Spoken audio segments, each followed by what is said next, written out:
So, on a night about 10 years ago, I was completely sober. So you know this is going to get nuts, right? I was hanging out with some friends downtown, Jeff and Jeff. That's true. But one of them was very tall, and one of them was small. And that sounds made up, but it's not. So we're hanging out. It was misting out.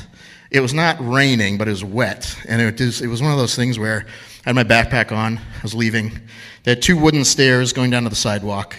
And it was like in a movie where I stepped and then just went, "Phew," and landed on this side of my body. And then I did that thing where you're like, "Oh, yeah. Oh, boy. Okay, that's fine." So Jeff and Jeff both run out. And they're like, "Dude, are you okay?" And I'm like, I think I'm all right.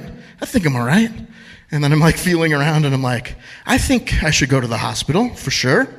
And the thing was, like, I didn't major like in anatomy or anything, but usually your elbow's like down here. And then my elbow was up here, which seemed different. And I felt like someone should look at it. So we went to the hospital over here at St. Mary's, and I signed in, to the emergency room, and I was like, I just want to be clear, I'm dying currently, just so we're all on the same page. So if you want to get me in, that'd be awesome. And then I start judging everyone in the waiting room, like, have you done that, where you're just looking at people and you're like, yeah, you shouldn't be here. Like, you don't even look sick. You're like the picture of health. Out. I'm next. All you, out. And I was in that mood, walking around. So they take me back, they do x-rays, they won't answer the question. I'm like, "Do you think it's broken?" And they're like, "Well, let's wait for the x-rays." I'm like, "Well, I'm for sure it is, but whatever." So then they gave me drugs, which was so great, you guys. It was great for me, but it was also great for small Jeff, who was there.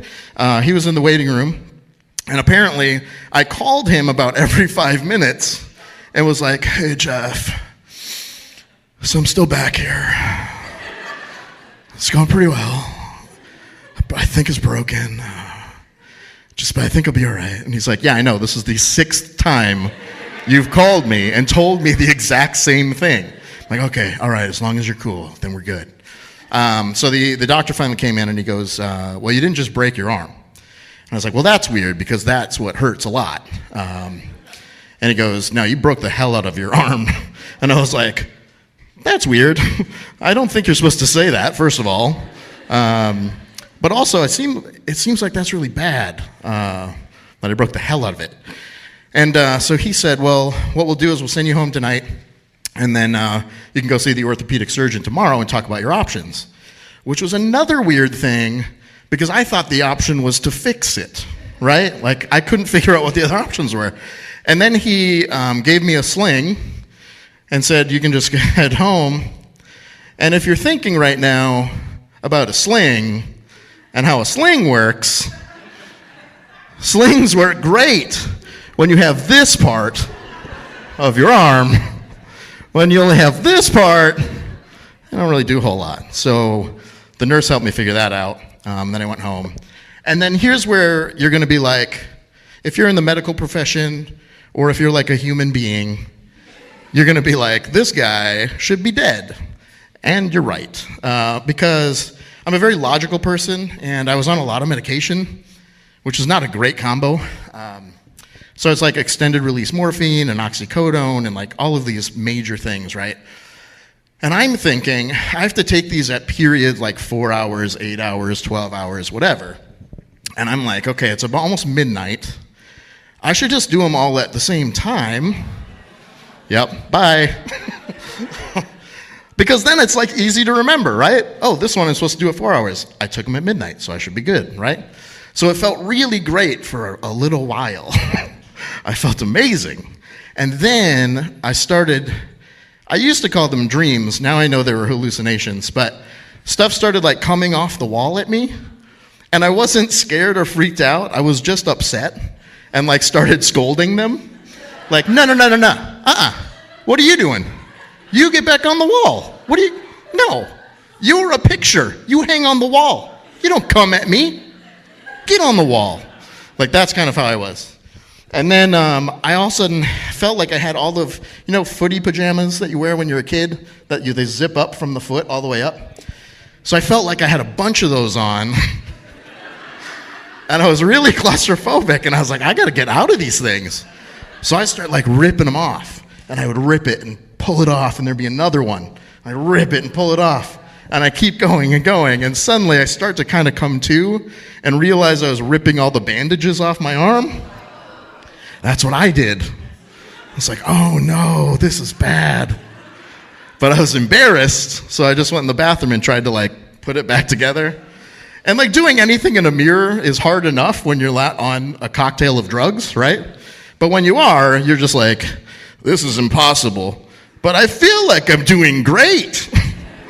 And so in the morning, my wife took me to urgent care because I was dehydrated as all get out. And they thought, I think to this day when I went in, that they thought that I was, that I had recently had my arm amputated and that it was infected. And so they all freaked out. And I had to be like, no, I'm just dumb. Sorry. I took a ton of medication all at once. Sorry.